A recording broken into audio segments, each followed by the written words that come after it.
Well, it's Gwyn and Griff on tour today. I'm in France, and can you guess who owns this building?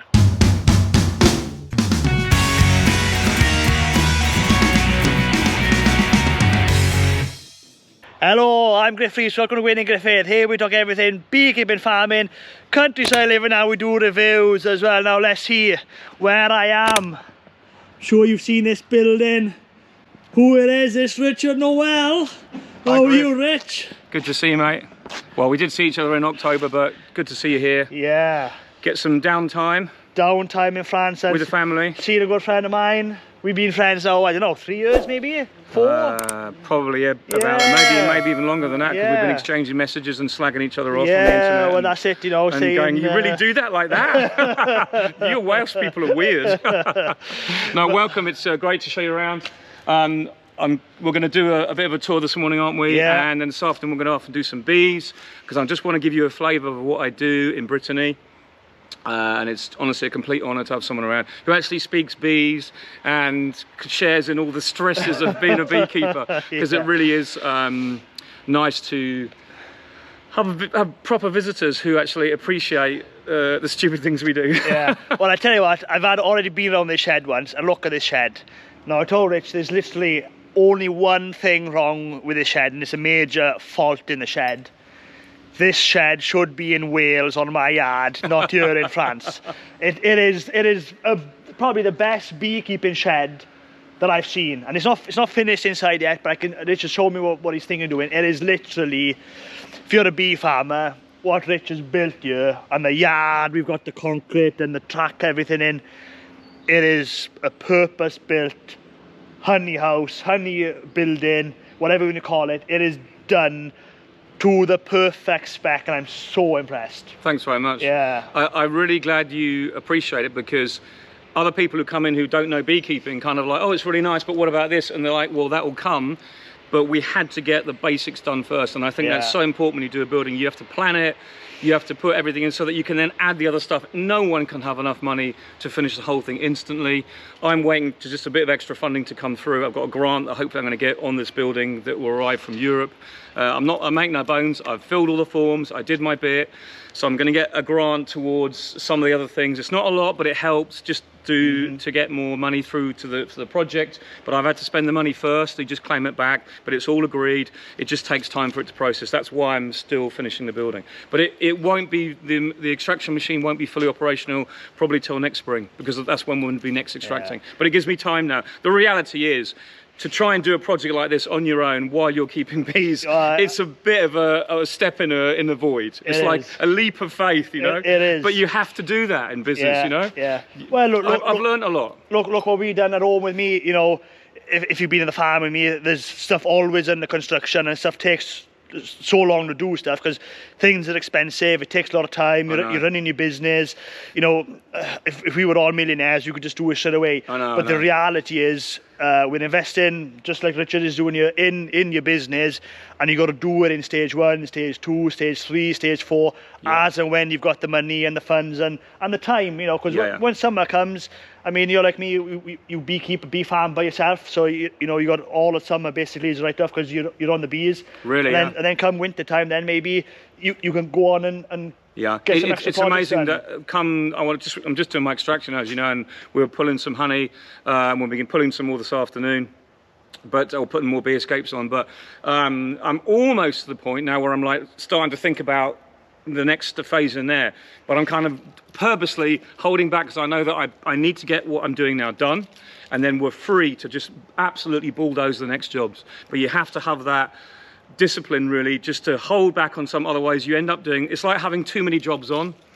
And I'm the kind of person that I can't function like that. I've got to have, I've just got to know what I'm doing, get it done, and then get that tidy. And then, well, the thing is, because I'm extracting at home, I want that tidied up so I can open the veranda doors and have my kids back in the veranda, or without someone leaving the door open.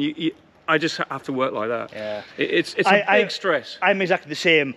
People don't realise the mental strain work has on you, and if there's too much things happen at the same time, I can't physically cope with it mentally because it takes too much energy put it all into these different boxes. Yeah, it's like my kid said to me yesterday, "Oh, Dad, do you know the toilet seat's broken?" I nearly like lost my whatever over it. It's just one little thing that I'm like right in the middle. Like, I can't deal with this now. You'll have to just do it on the pan, all right, without the wood between you.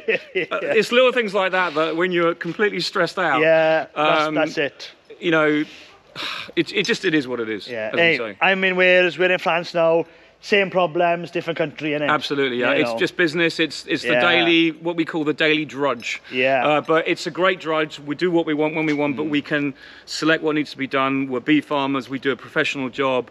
It has to be done properly. We want that honey to arrive in the barrel or the container in perfect condition, extracted, clean, so we can then do the potting up over the winter and that kind of thing. It's just what we're progressing to, and that's what I'm doing with this. I'm building a business so that I can do that more efficiently, and then I have more time to hopefully enjoy beekeeping around it, and I'm not so stressed because I'm having to extract in a veranda and stuff like that. It is, like you say, it is living the dream, but for one thing I will say, if anyone thinks, oh, you're right, you got loads of money, I haven't. I'm like everybody. I've got this building, but I've still got loans, I've still got debts to pay, you've still got to pay the bills, but you have to be a bit bold, you've got to push your boundaries a bit in business to try and make something of it. 100%, 100%. You know. The more you put in, the more you get out, and in life, if you don't risk anything, you risk everything. Absolutely. You know?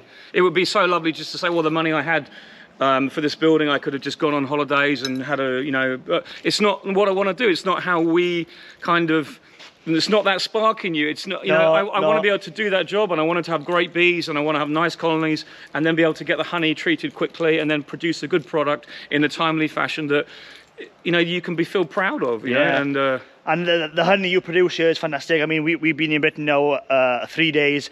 Such a beautiful country, a beautiful part of France. I keep saying, Rich, you know, you're so lucky you live here, basically. And well, I say that when I go to Wales. Yeah, but you produce a different kind of honey here to us, and I think, you know, with your new facility and stuff here, I mean, sky's the limit, really.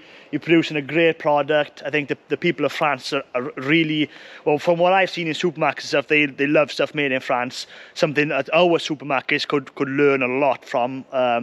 I've got some videos of honeys that I've seen in supermarkets, stuff you'll never see in the UK, and they promote French produce. And, you know, Rich, you're producing a French honey here, and I think the people of France, and especially the people of Brittany, this area, there's a demand for it. They want that honey. Yeah, you know? and the other thing for us in terms of like marketing, there's always that thing in France where it's very touristy here, and we rely on a lot of tourism. So people want to take some of the Brittany back with them, and one of the ways of doing it is providing honey, because people love to have a taste to take back to granny or to their in-laws or to their, you know, for their home to eat when they're home. And it's a really, really big market I'm moving into. Yeah, the honey sales have gone up well this summer already. I'm already stocking my local boulangerie, which produces the bread, which I've already been, yeah. And we put some of that footage there. Richard Noel take over there. The mafia's moving in. Yeah, and after watch out. No, I'm just really fortunate because they're a really nice boulangerie, and my son's actually working there. I don't know whether they're feeling sorry for me because my son's there, but he's just started an apprentice with them as well. So he helps make the bread, I provide the honey. So it's kind of quite a lovely kind of thing. Do you know what I mean? You know, very kind of artisanal. We don't charge a lot for the honey. We charge a fair price, a good price, and everyone who buys it loves it. And we've got regular sales, and that's what it's all about. Perfect. Right there, let's go have a bit of a tour, is it, Rich? Yeah, we'll go have a tour around. I'll just give you an overview because we could waffle, or I could waffle for hours. Yeah, well, I'm the same. We've only got 3 hours left on this GoPro. It might not be enough. Yeah, right, let's go. Very briefly, I'm going to give you a quick rundown of the honey house. I know you've seen it in some of my videos already, but I just wanted to explain my methodology and thinking in the design of this. But I don't want to go on for hours because Griff's on holiday, believe it or not, and we're going to go and do bees later. So, but this is the slab I got built. It's, I can't remember the size of it, but I think it's about 120 square meters. Self-draining. It gives me access here to the entranceway, so anyone driving in with a lorry can reverse up or drive up and even turn up here. So I'm really lucky, but I think that's one of the fundamentals you need to put in if you're going to be packing or having deliveries. You need to be able to have someone that can come in efficiently and unload on a flat, you know, the bottom of a flatbed and then onto a pallet. That's what I like to do. The guys who did this for me was extra. Put all this drain in, it never gets any puddles on it, and that goes off to my soak away. So that was a really good thing to do from the start. polished floor, so your pump truck works really well without any issues, nice and smooth to run your pallets around. This at the moment is, storage for my my hives, my feeders, my spare roofs, my spare frames, my wax. This is what I'm melting down at the moment. This is from last year, the year before. Nice. This is what that little wax melter does that I've shown you on my videos. It produces great wax. So this is going to be used to make candles with for this year, and otherwise I would exchange it for new wax to put in frames that then I will be doing over the winter, because as you can see, there's all those frames there to be rewired this winter. But that's what I can do now because I'm in a dry environment. Very briefly, we have a big mezzanine being built in here soon, which is an L-shaped mezzanine, so it'll start approximately here and go down that way in an L shape. And in this side, we'll have the extraction room, which, as you can see, the machine's there already. And coming along here, we have a warming room. So a big double door here, and you enter into this part, which is like an entranceway, but it'll all be open to the extraction room. And here we have a warming room, which when I have my honey coming in, I reverse in, unload, or unload onto the slab outside, depending on what I want to do, pallet it in, and it goes into the warming room. It can either be warmed or just held there. So it's secure, it's insect proof, which, as we know, wasps are a nightmare. Don't you, Griff? Oh, we know about that this year. And then when I'm ready to use to extract, I bring it through into the extraction room. I've got a crane here that will be in place. This is from the Ruche de Bézigne. They make these little hand cranes, which means I can pick up a super, ka-ching, move it around to the decapping table here, and then I can decap it, but it saves work. The best way to stop breaking your back is after you've done the harvest, because after you've done a harvest, you're stiff, you're sore. It's those little bits of lifting that you tend to do later on when you might have stressed your back already. If you take the stress out of it, you are less likely to get injured long term, because we all get little aches and pains, but just having some lifting aids around the place, like trolleys that go up and down or things like that, that will save you from injuring yourself. Really important thing to think about in a honey house. So very briefly as well, the frames come in here. We've got a Paradise Honey decapping machine, or Paradise Honey extraction line, 54 frame extraction line. The frames drop down into here, and I will show you this. So the slurry from the frames falls down into this. This is a screw press. It's the Paradise Honey rocket system. So the screw press turns, and this is like a big sieve, and the honey goes into here and falls through there and goes out into the sump. And out the top comes wax. So that's the first part, that's this side. So that's where the honey goes in here, into that part, and that's one sump there, and it goes from that sump to the next one over there. So that's one half of it. And if you come around this side, Griff, without tripping over, then this side, the decapped frames, they move along this here, okay, and then they go in where they will drip a little bit, but that then collects back into that same machine, which does it all. And ends back up in the sump again. Yeah, then back into the sump. So everything drains from one side into that sump, and then this side into the sump. So here we have the thing that does the business. This is the 54 frame extractor, which I have extra bits to add on to here. This is just temporary for now, because obviously I'm planning the floor, but that's virtually done now, just ready to concrete in. That then takes the frames, you load them up, as you've seen on other people's extractors, you run a cycle, then the frames come off, down to this end, and then you put your box underneath and put your frames back in. So there's lots of fine tuning to do. It's going to take a while to set it up. Come down this side, Griff. This side, the honey comes out the bottom of the extractor into this side of the sump. Wow, that big tube, I know. 3-inch or 4-inch tube there. And there's two sieves on this, either side. So that sieves a lot of the honey out as well, and you get most of the wax out by that, and then it pumps from there by this pump, up the pump into your barrel. That's what I wanted, because I'm used to dealing with barrels. So at the end of the product, I streamline all my production and decapping and extraction all in one machine. Otherwise I would have needed 2 extractors, I would have needed a sump, I would have needed a decapper, I would have needed a capping spinner or something like that. This machine does it all. It's about the same price, but it should be workable and functional by the end of the year, hopefully. Just a quick note about the floor. This is all going to be underfloor heating, but it's all going to be sectional. So the warming room can be turned on and off, 2 sections of underfloor heating there, and 3 sections in this. I don't have to use it, but because I'm going to be taking heat out the air with a heat pump late in like May and April and May, when it's actually not that cold, it'll actually be fairly efficiently good to run. So, and I won't need a lot of heat because these are going to be well insulated buildings. I've got a warming room here, which will be about 90 mil polystyrene on all the walls and the roof. The floor will be insulated already. This side will probably be about 60 mil, but I won't need any more than that because it's already an insulated room and an insulated building. But that's all to come over this winter, I hope. There's several things that have got to come right, but that's business. You have to keep going, keep your head down, get everything in place. But the main basic infrastructure's there. I've even got a drain in the back that is, in the moment, is just a tube. I can show you that. There's a big drain that will go the whole length of the back of the building here, back of this room. There'll be another one of those flat drains that goes into the concrete, so that'll be exit in there. This actually doesn't go to the septic tank. This goes to just a soakaway. Because if I have honey in it when I'm washing down, if there is, I don't want to be putting honey down my septic tank. That's one of the things I've learned from Bob Binney's videos, that you just can't do, otherwise you kill all the bacteria. Because honey is so good at doing that. So, a sink in this corner. That's what this is for. And I will have a roller down one side that I can, when my supers are empty, I put it on there, click, and they slide down on their own all the way down to the far end where I pick them up over there and then use them to fill up the boxes. So if it works like that, I'll be very happy. Wow, I tell you what, I'm well impressed.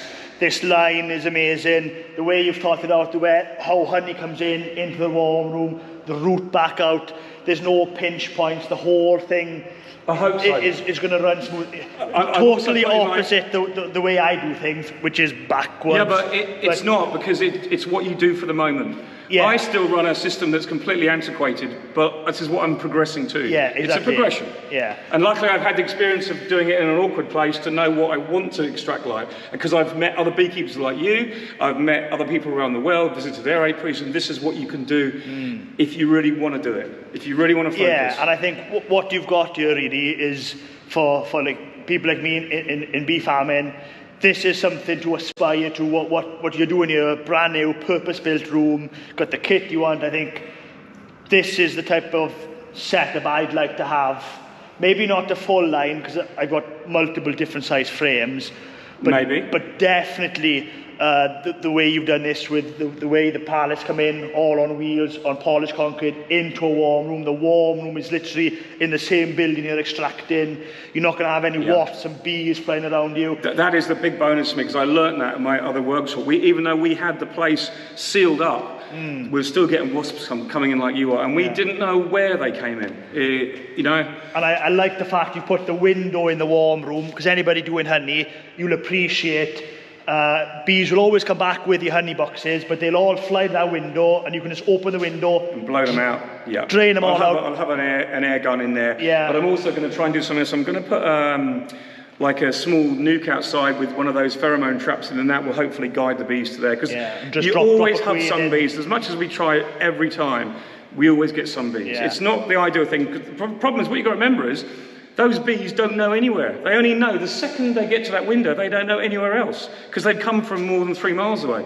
So it's like you're releasing them there. So all they do is circle around. Yeah. And that's the problem. And they cluster and they get... So what we have to do is give them a bit of guidance. And then I've seen people like Ian Stepler even giving them a queen. Yeah, and you can make it a last... They're not wasted then, you know? Yeah, so. An old guy, sadly died, a guy called Ricky Wilson. I learned a lot off him over the years as I grew up. And what he used to do was hang a queen in the warm room, and then he'd put all that cluster on the queen into a nuke. And that worked really well. Yeah, that's what he told me to do. Ball of bees. It was. That's cool. But he was a queen rearer, and he had queens all the time. I was saying that is the downside. It's like, one queen hanging in the room, no. So he's got. I think he did multiple nukes as the crop was coming in. Yeah. But well, thanks for the tour, Rich. No, you're welcome. I'm just really. Honestly, it's amazing. I'm super humbled by this myself. It's not finished yet, there's a lot to do, but I'm just hoping that everything works out. Business is business, you just have to do the best you can. I did forget this year that I've got to manage my bees as well. But I've done really well, because after last summer, We had a lot of losses. I had masses of losses over the winter, but it just shows you, because I've had that before, I wasn't crying my eyes out going, walking up down the apiary going, what am I going to do? I knew what I had to do. I knew I had to put things into place, and you can do it. You just need to focus.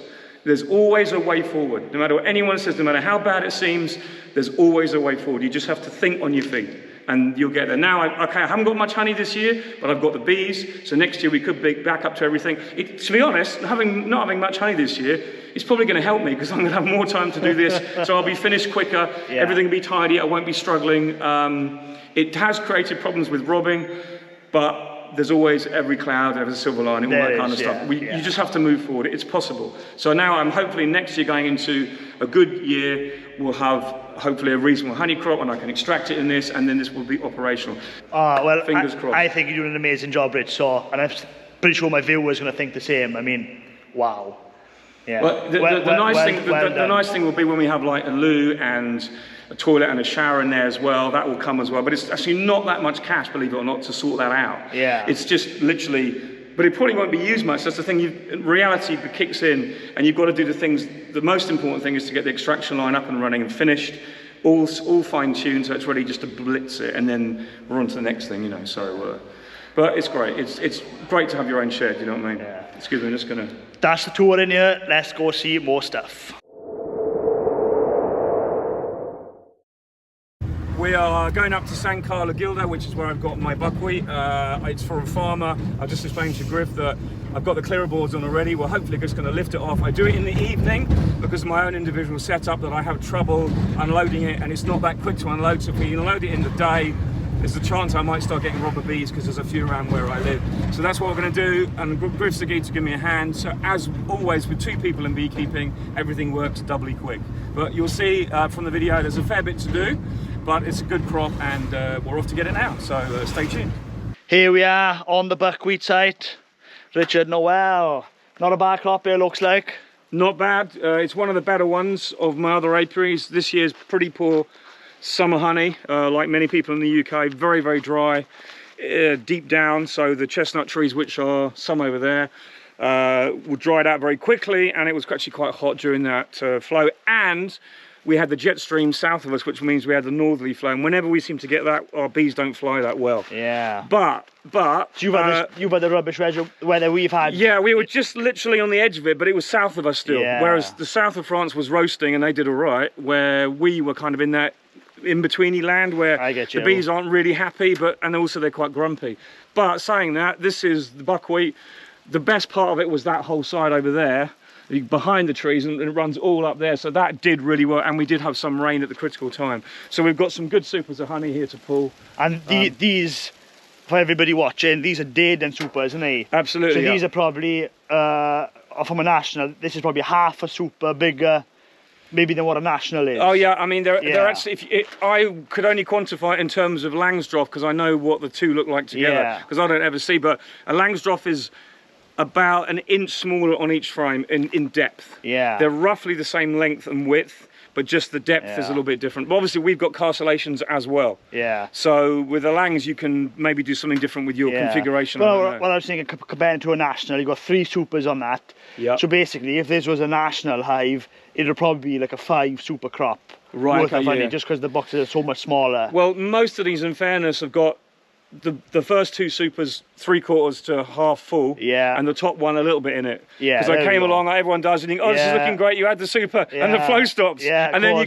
then the bees are like, what do we do with what we've got? And they start moving it around, and it's all a mess. Or you like me, you take them off empty. Yeah, I know. Yeah. Well, I've actually taken off most of the completely empty ones. There was a few as well. Yeah. So what left is that's beekeeping. People don't like to say that. No, but it's the truth. It's the truth. I know. Yeah. And then the problem is when you're harvesting, you're like, I really wish I'd not put these extra boxes on because the time it takes to take the little bit out of the one frame, but it's just what it is. You just have to do that, you know. The thing is, we're all optimists. You think, oh, if we get another good week, we need that super. But it doesn't come. No, better for it to be on and not used then not on, and the bees needed it. And you have the other dilemma is if it does go good and you go, they won't add any more. Every year I don't add one. You can guarantee the year you don't add one, they'll be plugged out and they'll swarm, and you end up with no brood, and it's a disaster. So I'd rather it was this way, but it's the nature of the beast. All you've got to do is engineer it so that you manage that issue the best you can.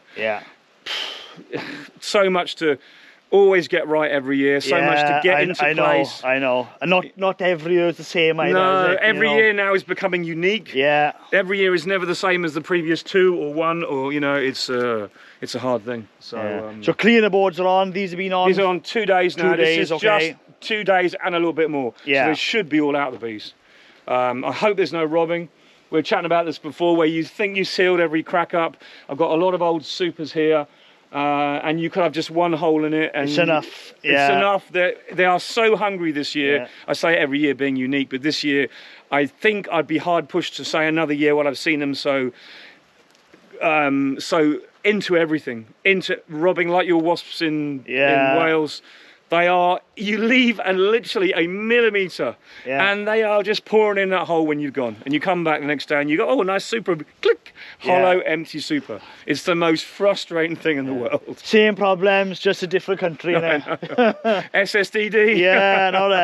Anyway, we better get a move on this. We'll get these loaded up into the crop. Gotta get it all off now. Back in the yard.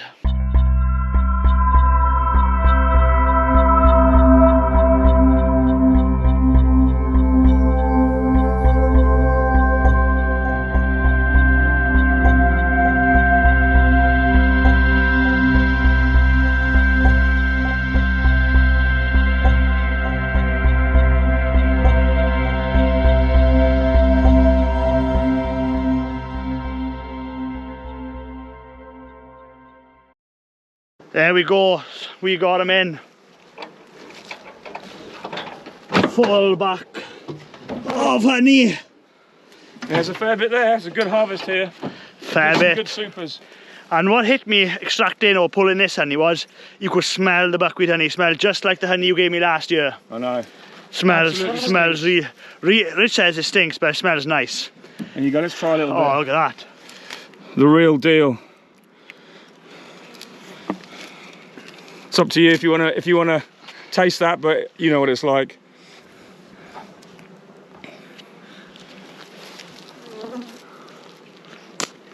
You've missed it. It's gone down the back there. Look, back at your top. You're right. Good stuff. Really strong. Oh yeah. What a great experience. Oh. That is so strong, that is. That's way stronger than when you get it in the pot. I don't know why, but that is like, woo! It's addicting, and it's really strong. Eating raw buckwheat honey from the field. Well, you can't get fresh on that, boys, back. Right, Rich, we better get back at this. Yep, all unloaded. Offloaded and start again. In the morning. Yeah. Oh, yeah. Catch you boys in a bit.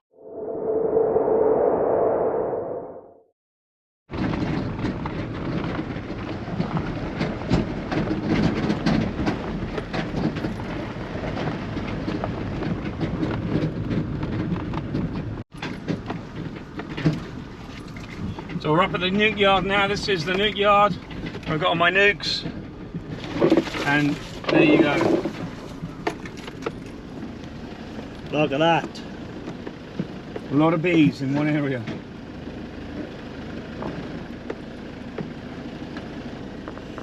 A lot of nukes. All queen right, I hope. All busy flying. They are flying a bit today, yep. You can see the ones that are probably doing the robbing on that hive. The one at the end there's got some workforce, look. So these nukes, Rich, your own like nuke bank for winter losses, replacements, or some of these you're going to sell next year? That's the idea, that I always create a good amount. This year I've done a few more because the honey is a little bit lower this year than other years. So obviously it's part of your income and you've got to put that into the mix. But I made a real effort this year to make up my losses after my winter losses last year, and I've now got excess to sell next year. So it's been a complete success, but I totally admit I bought quite a few queens that went into that. So it wasn't as sustainable perhaps I'd like to be in terms of what people might deem being sustainable. But what is sustainable? If you've got the money to buy queens in to help you get your apiaries back up to speed after another big loss, surely that's a similar thing. But I'm next year I'm back, because I've now got really good genetics. Next year I'm back to raising loads of queens myself, because I'll have good drones for mating with those in the crossing. So every couple of years I'll probably buy in some good stocks and good queens and use them to make my daughters from. Right, let's have a close-up look at them. So these hives are all queen, right? Because I've checked these before.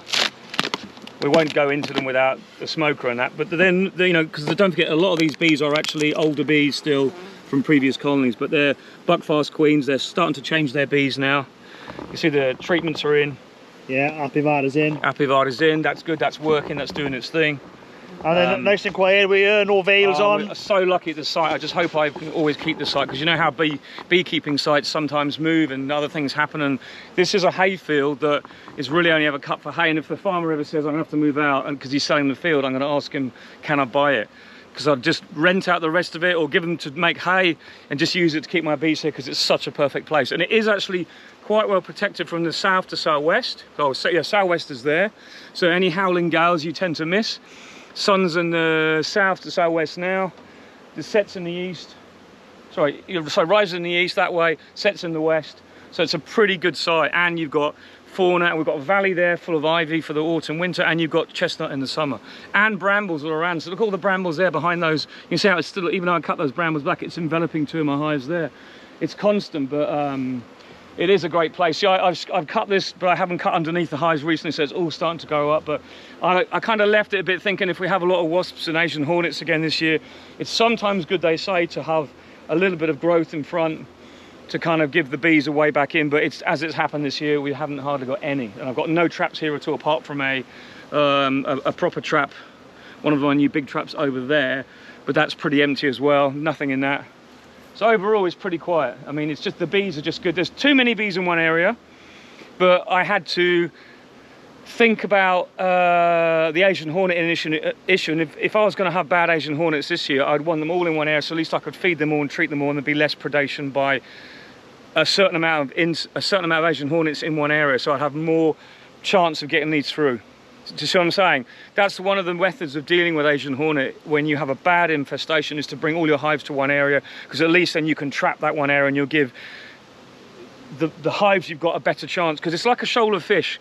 If you're in numbers, you have less predation. You've got a chance of living more, unless you hit a pack of dolphins, then you're screwed. But yeah, so so I think I know what he's trying to say. So it's like, you got one Asian Hornet nest here. If you have 10 hives here, they can decimate it. Yeah. You bring 50 here. Absolutely. The Asian Hornet hasn't enough food, but it's still sharing the resource from all the hives, so the population of the hive doesn't drop too much. No, so it drops a bit, but nothing in proportion. Yeah, I get you. So you're kind of spread betting, if you know what I mean. You're putting you're giving it more options. Okay, you've got the disease problem, but the way I look at that is I've got really good queens here with really good, good hygienic action, and I don't see any chalk brood. I believe that you can do a lot of good by having bees less stressed, so they're less stressed because they're in this area. It's kind of, you know, you're kind of damned if you do, damned if you don't. You know, you just got to do what's right. So now we're going to get the one bee that is about to try and do its not business. Playing ball. Yep, but I didn't get stung so far. No. Yeah, what I'll do is I've got another apiary I'm opening up, a new one I'm going to, so probably half of this will go to that anyway in the next few weeks. So there will be moving some out, probably at least 25–30% of this lot. So now the other thing I didn't mention is my mini plus that I've talked about before, that I use to raise queens in. I'm getting rid of them. They are going to go.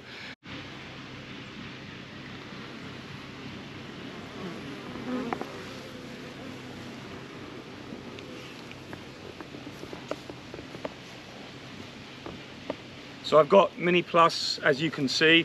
Mini Plus are a halfway house when you're raising queens. It means you can use a small amount of bees to get a colony going, and you don't have to use a lot of resources to do it.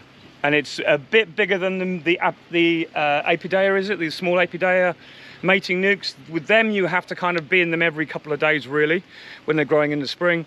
Otherwise, you get more absconding and you lose queens. With these, you can, you know, be like once a week. But what I'm finding is, and what I found over the last 3 or 4 years, since I've been using these probably 8 years now, I'm not really getting my money's worth out of these, because I'm raising queens, putting them in these boxes, they're growing, but I could be doing exactly the same in a nuke, like I'm doing here. But all I'm doing is spending a day going through them, checking they're all right, and not actually getting anything out of it, where I do it once there, and I can take the nuke away and use it. And what I'm saying is, to get the queen out of here, once you've got her mated, you've got to take a cager, then introduce her to another box, or put a nuke in its place and shake it in. So what I've decided to do is cut my losses and get rid of all these nukes. I'm not going to burn them or get rid of them. They'll all be used, put into nukes in the next few weeks. Like a bit like a shook swarm, but I've got colonies up the top there behind that hedge that I'm going to take a frame of brood from. I haven't made any nukes with those yet, so I've got resources. I can take a frame of brood from each one of those colonies, put a nuke in its place, and shake all the bees in and feed them really well, and that will then mean that the queen in each one of these will then start laying, and they'll make fresh comb as well. So it's kind of a late shook swarm, but because I'm adding brood, it will help.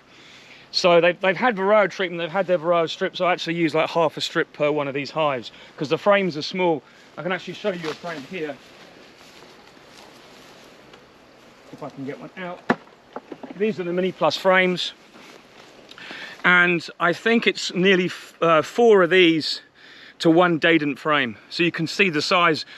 You do well because you can raise bees easily with a small amount so you can raise queens with a small amount of resources, but at the same time you've got to rotate these frames, you've got to manage the boxes, you've got to keep them fed, and it's just so much easier to do it in the same boxes selling the frames on. And then we've always talked about this before, being universal in whatever you use. It's easier to have everything on the same frame, as we know, and if you can do that, you're always going to be on a winner. People with Langsdorff, with Warre, with Dadant, with AZ hives, and I know people who've got all of these kind of different hives, and they always say, I wish I had everything in the same frame. Well, I've virtually done it. If you look over there, that's what I've got there. They're Dadant hives, Dadant nukes, but this isn't that, and I can do everything I can do with these in a nuke, to be honest, because I make splits. I split my production colony, so logically, you know, I just need to get these sold. Someone else will use them who produces queens for a living. I don't produce queens for a living. I make nukes, and that's what I make my nukes in. So it's just economics, to be honest. But these are good queens. They'll all make a good nuke. You can see how vicious they are. But it is it's a good experience I had, because I learned a lot about raising queens using these, but I just feel now that using the nukes is just probably just as easy, because you can get mated queens in them as well, and it's less work. At the end of the day, you spend a day here just checking these, and what have you done? You haven't even got them into nukes yet. So you've got to transfer them after, and you've got to harvest a cage, queen into a cage like that, put her in with some attendants. It all takes time. You get stung on your fingers. It's all another process, you know? Yeah, and I'm looking, you know, that one there is obviously full. Yep. If that was in a nuke, it's an easy job. You just grab a nuke, drop it in a full-size hive somewhere, job done, you know? Is the feeder full? Yes, pretty much so. So that's full of bees. You can smell the thymol. Yeah.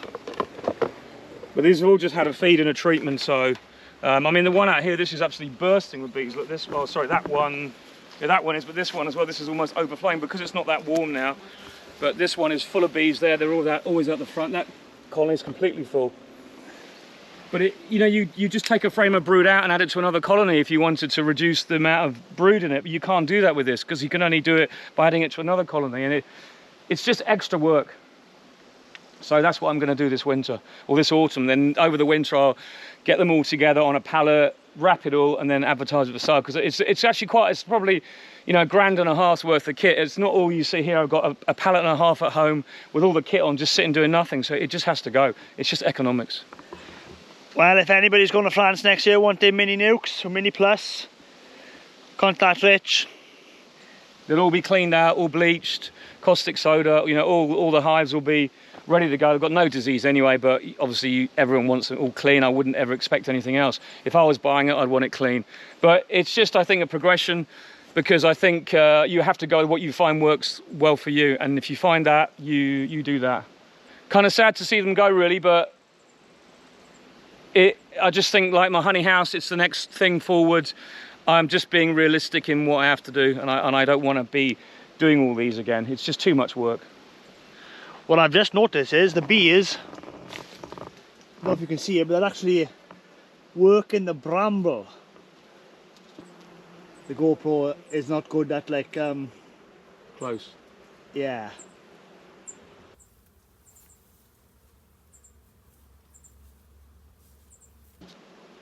I think the bramble are quite high in sugar this year because we had some sun and some moisture, and there's nothing else around, so I think they're actually taking a little bit of the fruit and the juice from the fruit. You know, that'll be a nice honey, Rich. I know, yeah, blackberry honey. Blackberry honey. Look at that. It's mad, eh? And this is when I did some queen rearing last week. That's the end of the cell builder. I've just left one cell in there. So I should split it into two, and I still might do that, but it's a little bit late now. So, and this is honey I put in one stack. That needs taken off seriously quickly because it's about to fall over, but I will just I'm in here probably tomorrow to do that. That's a full cell builder, but it's finished for the year now. So yeah, it's just, as you say, masses of bramble. Look at this, it's just a ridiculous amount of fruit. I don't think I've ever seen a year, look, there's a bee on that, look. I don't think I've ever seen a year so much fruit on it. Yeah, more bees. Oh no, yeah. Working the bramble. Well, I'll be honest with you, I've never seen that either.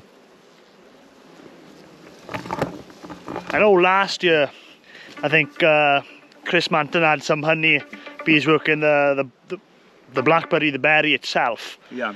Or the bramble, the berry itself, not just the flower. So interesting to see if you got any honey coming off this site that they'll fill a couple of boxes up with the fruit honey. I don't know what would you call it?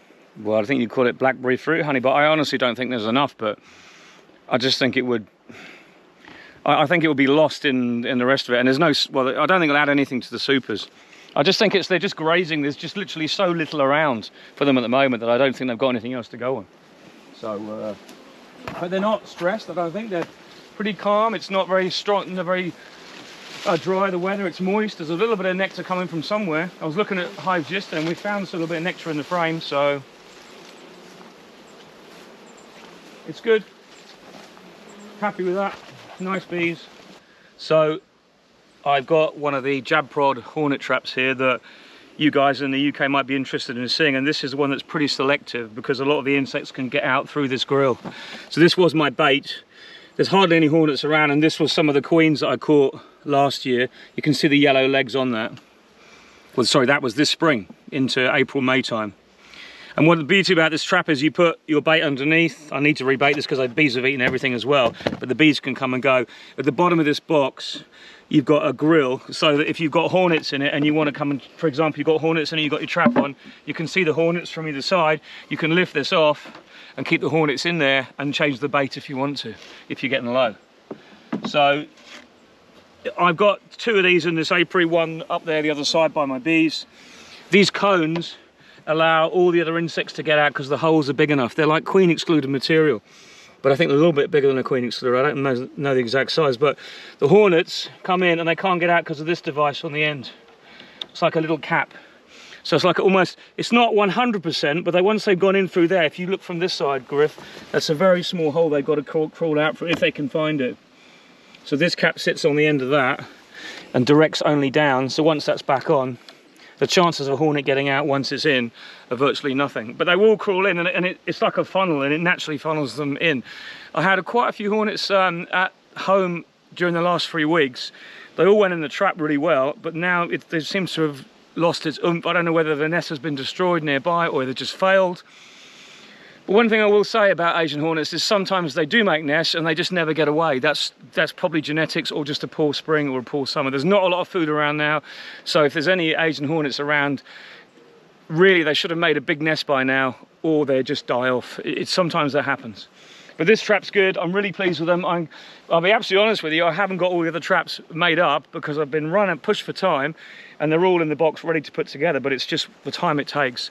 So I'll probably make 2 or 3 more up, because I know that at the end of the year, if we can put the traps out again, we do trap some of the founding queens that emerge later in the year for next year. So you're always trying to, in the spring you're mopping up the last year's ones before they make a nest. In the autumn you're trying to mop up the ones that have just been produced, but you get a second chance in the spring again. So it's like that, you try and do the 2. But they are good traps. They're about €45 each. They're a little bit expensive, but they're not when you consider the size of the trap and how selective they are, so you don't trap any other insects. That's good. And I know if everybody who watched your channel, same as me, I know last year you had a really bad year with Asian Hornets. Yeah. I suppose we're having a really bad year with wasps this year. Yeah. Is it a better year for you Asian Hornet wise this year? Absolutely. It's 2 different years. I honestly thought that I would never be able to keep bees again after last year. And I don't mean that like jokingly. It was that bad last year that I thought that I would really struggle to carry on in my business. I buried myself in my building. I forgot about beekeeping, and then I picked up the pieces this spring.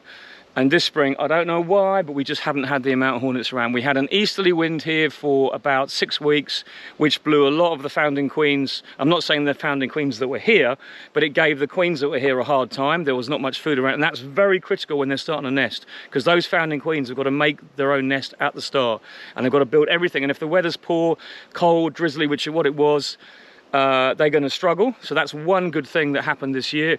The other thing is, I was going to say, the UK had a big influx because the easterly wind that was so strong, giving them grief here, blew a lot of them, assisted them over the channel, like Dover to Calais. That distance is so small, you can see it with the eye.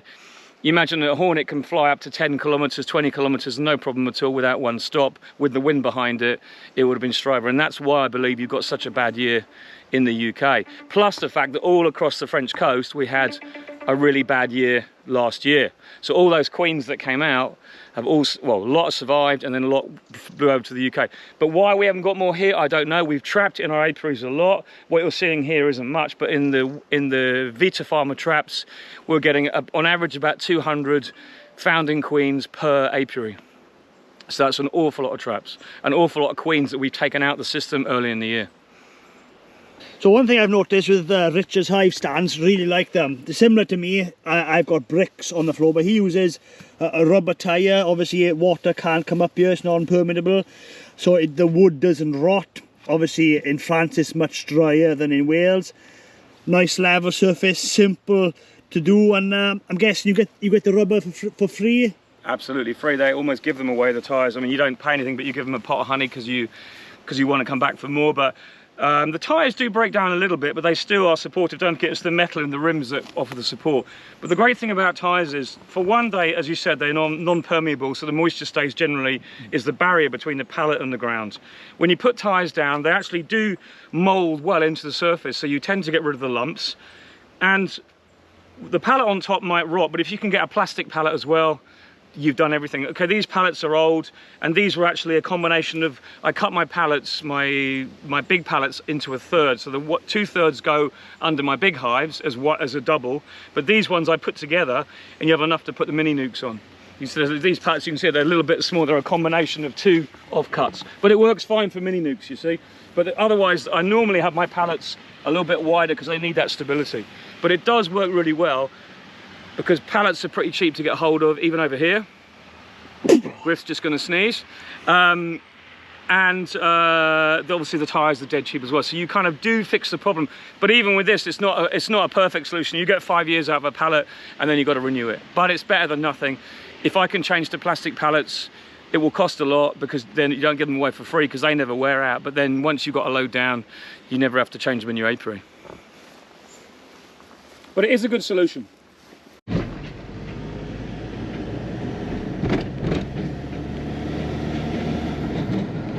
Buckwheat, did you see it? No. That's the field of buckwheat there.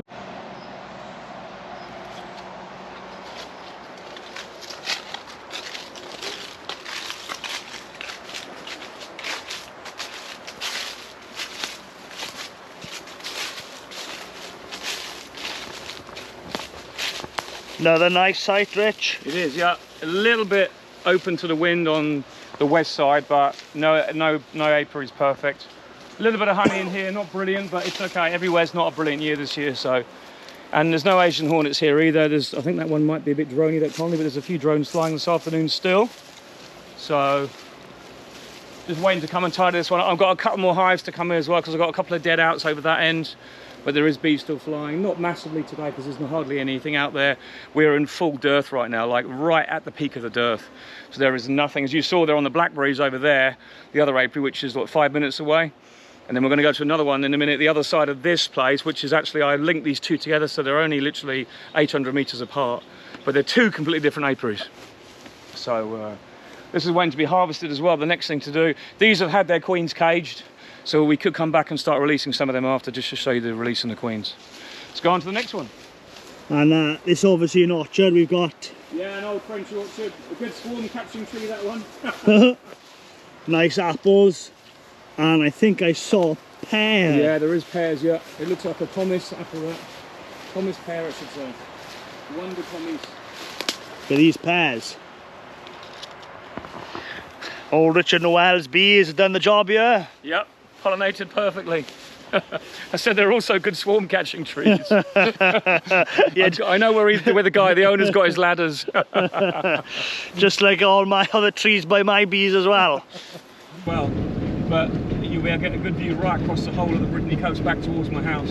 We're actually going quite a way out at the moment. This is kind of my apiary run, but my apiaries are probably 12 kilometres maximum away. You can't see much here because of the... Another nice wild site. Sorry?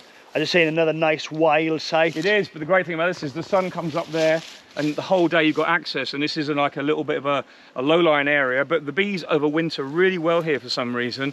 If I can put 12 hives here, they're all alive in the spring. So they all needs a cutback, apologies for that, but it's that time of year where everything seems to keep growing for some reason. There's loads of bees in these boxes, I know. There's some good honey on top of these hives, all waiting to be pulled. Everything's good. Nice bees here as well, strong bees. There's a bit of drones flying. We're in, late August now and the drones are still flying, it's amazing. This just needs to be trampled down, but just need to come and get this honey off and put these boxes straight before I wouldn't leave that because that would be robbed out if I didn't sort that out when I take the bees off. But overall we're good. It's another good apiary. That was the swarm I had that I had put there, and I hived it there, and it gave me a nuke, and I've taken the nuke away, and it's even given me a tiny little bit of honey, so, but I'll move that one out.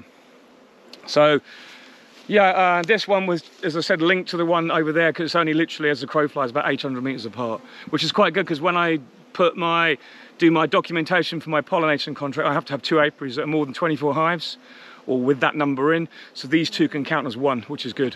Because it's very difficult to actually be able to offer an apiary site with 24 hives in, you see, so you can do that. So that's cool. On to the next one. Yep.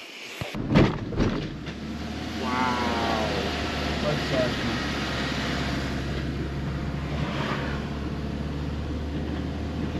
So this is the Val de l'Argonal River, and the river that runs in it. And it's dammed off, and that's what gives me my drinking water.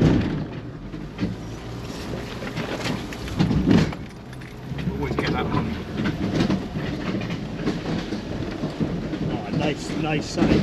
Yeah, another good one. This one can really yield well in certain years, and farmers do sow buckwheat around here as well. So you sometimes get the tail end of that. Oh, bumpy. This is where the wild boar have come back again, and this was that site. This was that site, yeah. Yeah. There you go. You can see it's dry here, but not there. It's soft.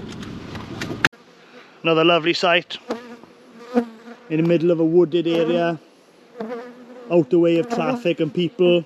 Bees looking great. Tell you, Rich, you've got some lovely sites. I have at the moment, thanks, yeah, but you know, every site has got its positive and negative, but yeah, this is a good one. I love this site here.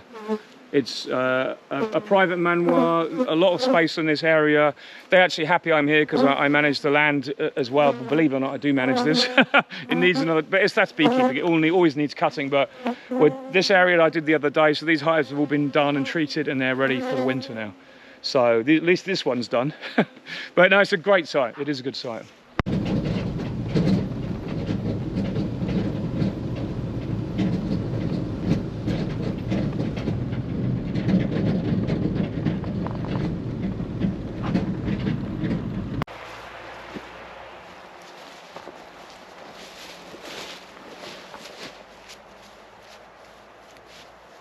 We can look at some mite drop as well, because I've got the trays on these.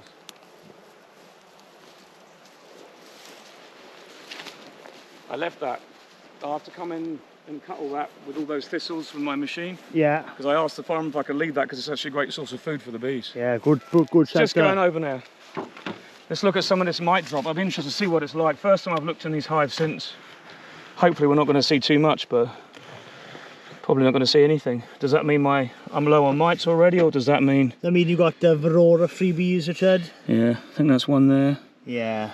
We'll have a look at several, because this might be a dirty tray that I put in anyway.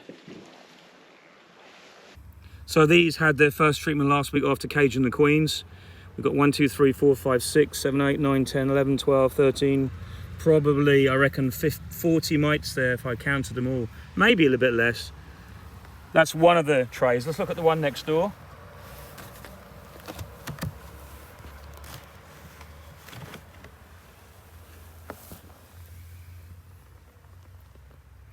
That's perhaps a little bit better.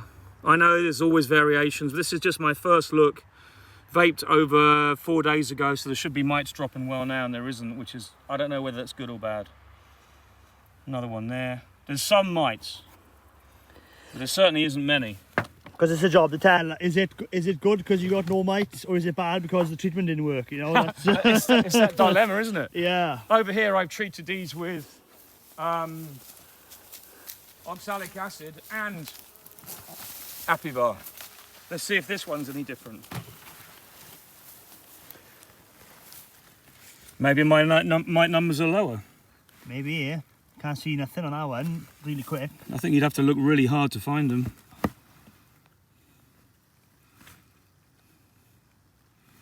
It's just what we see there is just hive debris. It is really, yeah. Bits of pollen, bits of bee, dust. These trays are new, but these are old ones I only wiped off my hand. I didn't put fresh, really clean ones in. So, but these trays are new. These are my Nico trays that you use them for sealing off the hive. And you, yeah, there's not many mites on there. No. So these have both had apivar and oxalic acid. So either the bees are all dead, or but they're not. That looks pretty good. All of that there is all chestnut, and we've just passed an apiary that's that. So I get, when I have my hives here in the summer, when the chestnut's in mid-June to mid-July, I've got all these trees here that are all basically giving chestnut. The whole place is Chestnut City. The apiary called Chestnut Land is there, and you can see why I've got it there. So now we're coming down to a big castle called the Chateau de Hornet, which is great to run your kids around. So these are all the repainted, reconditioned hives. They're all looking good actually. It doesn't look like they're doing much, but they are bringing in pollen.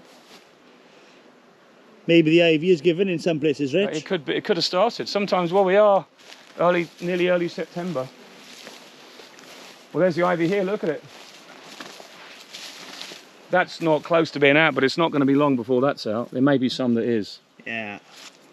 So it's not that then. No, I don't think not that particular one, but you can go to different shrubs. But still, it's good to be here and check everything's all right.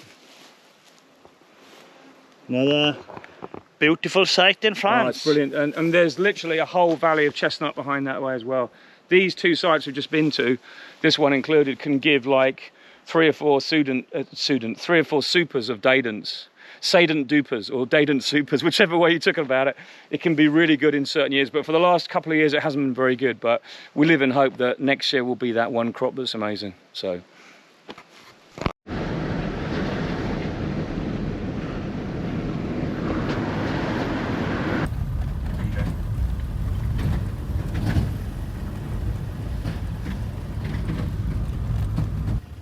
Interesting way of trimming trees. The French way. It does encourage side growth on the trees after, and it's nice and thick after. The trunk still keeps growing. The tree doesn't have to be cut down, and every 3 years they harvest the sides for firewood. What I noticed about France is they've got this wildflower growing everywhere. This is like a form of parsnip or wild carrot, I believe. Yeah, because well, I say the UK, so the really lush green grass, or you know, our shrubland just turns into rush. But here, you just wildflower comes just out of everywhere. Sure does. Lovely, lovely part of the world. It is, it's beautiful. And I've had bees here all winter that survived. Look at the amount of bees in that colony. That's a big colony. Some big colonies here. And these are big day-dent hives as well. They are, I know. Much, much bigger than national. Not a single hornet again, Rich. This was one I filmed just over here, and there was literally a cloud of hornets in front of each one of these hives. And one of them did survive. This one overwintered okay, but the rest were all dead-eyed. I think 6 out of the 8 here were killed. Or was it 7 out of the 8? So there's definitely one that was alive, but only one. I'm hoping to see Asian hornets. We've seen like 3. Yep. And every time I go there to try and grab it, it's surprising how fast it almost looks as if once the hornet knows you're filming it or fiddling with it, it goes as if they've built that survival instinct of humans killing them flat out. Maybe. I don't know if that's true or nothing. I think they've got an inbuilt thing now, which means if something's not right, they move to the next thing. Because when we used to swat them with the racket, you'd start swatting and you get 10 or 20 in a few minutes, but then they all disappear. A few will be at the other end, so you go up the other end and swat them, then they come this end, but then they just go. They just seem to go off to hunt something else for the time being. They've developed this thing where they're like, this isn't good, we're moving. So, yeah, you're right. I think they have done that, but it's difficult to know exactly. Hopefully we'll get some Asian hornets in on this video, but we may not, because Richard's done a good job of catching the queens in the spring, I hope. Yeah, so if the Asian hornet ever does come into the UK, Richard's probably one of the, well, definitely the most knowledgeable guy I know on Asian hornets. Trapping in the spring, Richard, really important. Trapping in the spring, and if you have a previous infection, you can do a lot of good by trapping a very small period in the end of October, November, while the queens are released. That does mop up a lot of queens going into winter. But if you imagine any colony of bees or whatever making another or producing offspring to go into the winter, there's always a lot of losses. What I mean by that is hornets, like everybody else, they have a lot of losses in the spring. So a lot of the queens you may kill in the autumn might well have died anyway. They reckon only if you have say 80 queens released from an average nest, maybe a few more, if 80 released, only 20% might live to make nests the following spring. So you could almost say, well, let's leave winter do its job and then trap in the spring. Why waste your time? But it's just good to get them while you can. It's twice a year, but the most prevalent is spring, early spring, and then you don't trap the common hornet because they don't start flying till end mid-April. Whereas the Asian hornets, young queens start, or the queens that want to start young nests, they start flying really here end of February, early March in some cases when it's warm, when it's an early spring. So you can do a lot of good. Hopefully we won't get that far in the UK. Well, I just hope that the UK has taken the stance of doing the right thing and pouring as much resources into it as they can, because year in, year out, if you get a residual amount, it just starts to grow after that. But if you keep just knocking it down to nothing, you'll never have anything really growing. That's the key to it. They didn't do that here. Well, we've managed to see one Asian hornet. Look at that. You can see how dark and black the body is. Bright orange face. And the telltale sign, the yellow legs. But if you see one of these, make sure you phone the bee inspectors up, because we can't let these guys settle in the UK. If you see a hornet looking really dark and black, yellow legs, orange face, that's what it is. Wow, my first Asian hornet. Look how aggressive that thing is.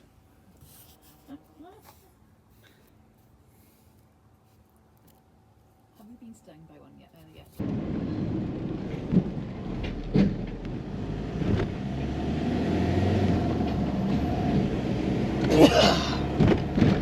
This top super, we'll leave. I've got a feeder on as a cover at the moment. It's full of bees in the top there, but there's no actual bees in the feeder. So this is packed full of bees, this colony. So we're just going to try and take these supers off briefly, release the queen. Then I've got to come back again, but I just need to get these queens released because I need to allow them to start laying. I've made nukes on all of these. The queen is here. These are nice bees. Now there's the cage. There's the two plastic.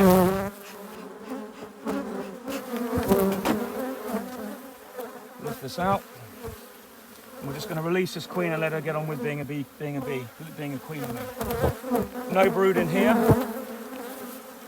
I can see the queen. Can you see her there? Yep, there she is, running around. See from the other side. For some reason they built a bit of wax on this.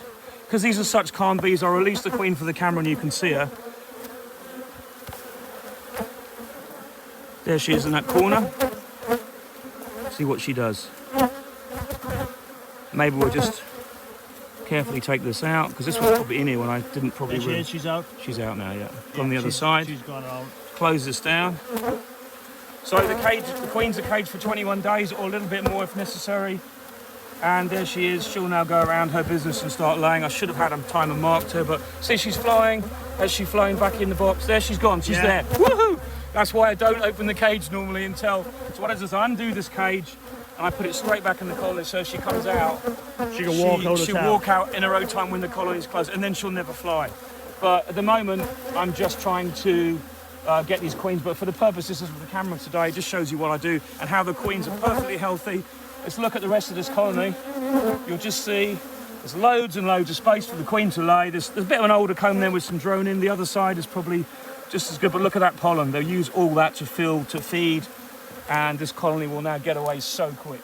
So you cage the queen up 21 days so she can't lay. Yeah. And during that 21 days then you give them an oxalic acid No, I give them oxalic acid this week when I come and take the honey off. But at the moment, because I'm running late and because I should have the honey off today, but I won't. Oh, I'm supposed to be putting the clearer boards on. That's what I'm supposed to be doing as well. I haven't done it today, so we're going to start putting the clearer boards on as well. That's what I'm here for. So I'll put this clearer board on, and then I'll take the honey off tomorrow in 2 days' time. And then I can then come and treat the bees with oxalic acid. So I'm putting the clearer boards on. It means I can take the honey off the day after tomorrow. And then I know the queen's already started laying, but I've got about 5 days, 6 days before I need to vape, but I'll try and vape ASAP as soon as the honey off, and then again to try and mop up all the rest of those mites before they are put under the capping. So, but anyway, that's kind of what I do, because it means that I get the perfect brood break, because all those mites are phoretic. And they are now going to be able to be treated. What I didn't do was take off this queen excluder. There we go. So I do this to all my colonies, and it means, and where I can, I get good mite control without having to use amateurs and everything. Well, we'll get busy and get down the line and get everything ready, Rich. Okay, number one done. Got a lovely full super here, Dadant. Much bigger than our nationals. Pick that up, mate, and see how heavy it is. Go and get you some work. Ooh! Now there. That's how heavy a box should be. Fair bit of weight in there. A Dadant can weigh up to about 27 to 29 kilos when it's full. So we say about 7 kilos, being a bit generous for the weight of the super itself with the plastic, because these are plastic Dadant frames made by Batikad. So they're light, and we say 6 to 7 kilos for the weight. The rest is is just honey. So it's pretty amazing. You know what I mean? So queen's here. Look, see how they're crowding over the top bit where the queen is. She's in the cage. Let's get her out.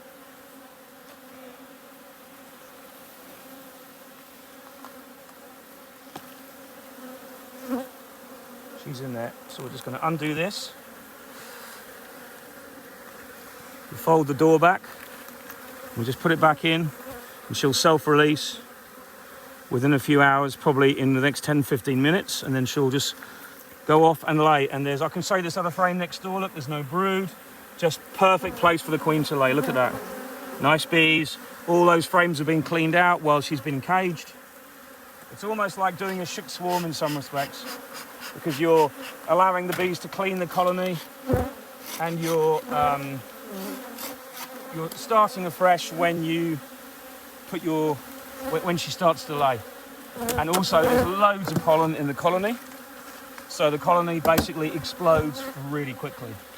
And they know it's late in the year. Oh. So everything gets away well, and you get your mites treated. Bingo. Job done. It looks like we've got a full box there, Rich. Yeah, it's a great... Let's have a look. A great apiary, this one, and this particular hive has really done a great job. They're not all like this as in reality, but just look at that. That's near from the centre. Wow. And every slab is full. Look at that, guys. I will enjoy extracting this hive. I bet you that honey will fly out on the frame just as well. pour out. Look at that. It's totally liquid. You can see even the darker parts in it. Beautiful. And we're not gonna. I couldn't stick a hive tool in to try this. It's look too at that, guys. lovely. That's what you call a good colony. Sadly, they're not all like that, but this apiary has overall done better than I think every other single one. I'm not sure why, but that is a really super. So it's been a great day, but I will just say on behalf of Griff, goodbye from Gwynedd Griffith Honey, where we do beekeeping, farming, countryside living, and we do reviews as well. 10 out of 10. It's a joke getting that in. Richard, thank you very much for today. Thoroughly enjoyed myself.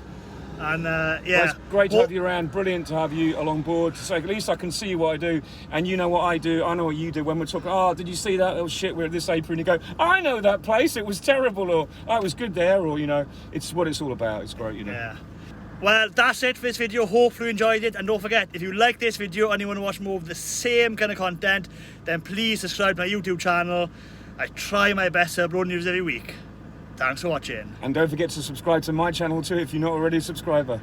What's the channel called? It's Richard Noel Bees on YouTube, and we're both on Instagram. I'm at Bees and Brittany on Instagram, and Griff is Gwynedd Griffith Honey. Don't forget that. And I'll put all of Richard's titles in the description of this video, so you can just click the link and I'll take you to his page. Excellent. I'll do the same when I do a little bit of a video. See you again. Take care, everybody. Bye for now.